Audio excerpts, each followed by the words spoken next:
വിശദമായ വാർത്തകളിലേക്ക്. മുഖ്യമന്ത്രിയുടെ സുരക്ഷയുടെ പേരിൽ സംസ്ഥാനത്തെ കരുതൽ തടങ്കൽ തുടരുന്നു. കണ്ണൂരും കാസർഗോഡുമായി 10 യൂത്ത് കോൺഗ്രസ് പ്രവർത്തകരെ കരുതൽ തടങ്കലിലാക്കി. കണ്ണൂരിൽ 2 മുഖ്യമന്ത്രിക്ക് നേരെ യൂത്ത് കോൺഗ്രസ് പ്രവർത്തകർ കരിങ്കൊടി കാണിച്ചു. അതേസമയം ഭീരുവാണെന്ന് മുഖ്യമന്ത്രി സ്വയം വിളിച്ചു പറയുകയാണെന്ന് പ്രതിപക്ഷ നേതാവ് വി ഡി സതീശൻ പരിഹസിച്ചു. മുഖ്യമന്ത്രിക്ക് നേരെ കരിങ്കൊടി പ്രതിഷേധ സാധ്യത മുന്നിൽ കണ്ടാണ് പോലീസ് നടപടി തുടരുന്നത്. കണ്ണൂരിൽ ഇന്ന് 2 നിന്നായി 7 യൂത്ത് കോൺഗ്രസ് പ്രവർത്തകരെയാണ് കരുതൽ തടങ്കലിലാക്കിയത്. യൂത്ത് കോൺഗ്രസ് സംസ്ഥാന കമ്മിറ്റി അംഗം രാഹുൽ ദാമോദരനടക്കം 5 പേരെ തളിപ്പറമ്പിൽ നിന്നും 2 പേരെ പയ്യന്നൂരിൽ നിന്നും കരുതൽ തടങ്കലിലാക്കി.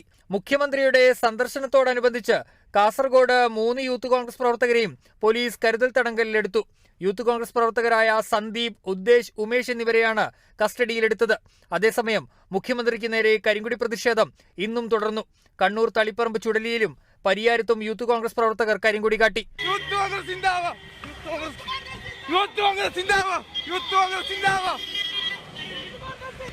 കരിങ്കൊടി കാട്ടിയ പ്രവർത്തകരെ പോലീസ് കസ്റ്റഡിയിലെടുത്തു. അതേസമയം മുഖ്യമന്ത്രിക്കെതിരെ പ്രതിപക്ഷ നേതാവ് വി ഡി സതീശൻ രംഗത്തെത്തി. മുഖ്യമന്ത്രി ജനങ്ങളുടെ മുമ്പിൽ പരിഹാസപാത്രമാവുകയാണെന്ന് സതീശൻ പറഞ്ഞു. ഈ ജാഥ നടത്തുന്നത് പ്രതിരോധ ജാഥയാണ്, കറക്റ്റ് പേരാണ്. കാരണം അത്രയും വലിയ പ്രതിരോധത്തിലാണ് CPM നിൽക്കുന്നത്. നാട്ടിൽ നടക്കുന്ന എല്ലാ സാമൂഹ്യ വിപത്തുകളുടെയും പുറകിൽ CPM ആണ്. സ്വപ്ന സുരേഷിനെയും ആകാശ് തില്ലങ്കേരിയൊക്കെ വിറച്ചു കഴിയുന്ന ഒരു പാർട്ടിയായി CPM മാറി. കാസർഗോഡ് ജില്ലയിലാണ് ഇന്ന് മുഖ്യമന്ത്രിയുടെ പരിപാടികൾ.